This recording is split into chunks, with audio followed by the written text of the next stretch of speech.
In this video, I'm going to get a little personal. So some of the things I'm going to talk about are pretty intimate, and I want to dedicate this to Albania because I've been here for almost a full month, and these are the thoughts, these are the things that I've seen, that I've experienced.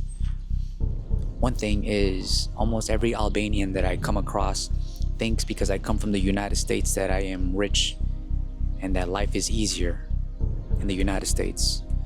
If that was true, believe me, I wouldn't get out of the United States as often as I want to.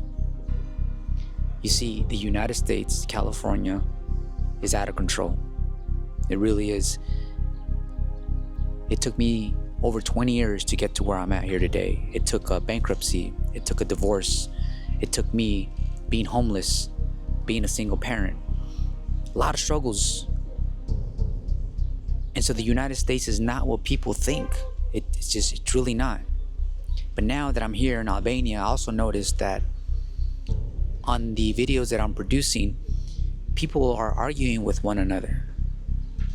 And although I know everyone has an opinion and everyone is they experience life very differently from one another, so they see life with a different lens. I get that part.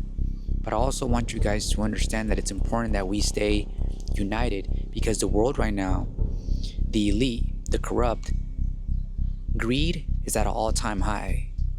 So it's up to you and me to depend on each other, to help one another. So we're going to have to learn to rely on people that don't look like us. We're going to have to learn how to trust people that don't speak the same language as us.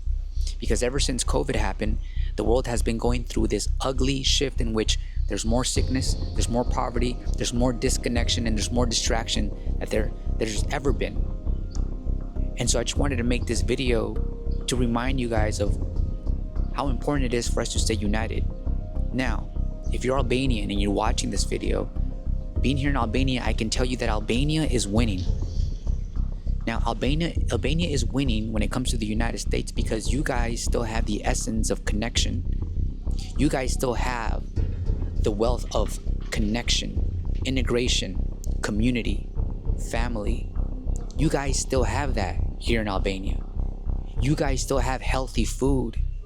Okay, now I understand that every year here in Albania, the cost of living goes up. It's the same thing everywhere, every country. So I'm going to keep producing content to help educate people. And I'm going to keep producing content in hopes that it brings us together one way or another. Thank you for watching. Kalif Shmir. I think I'm saying that properly. Have a good day.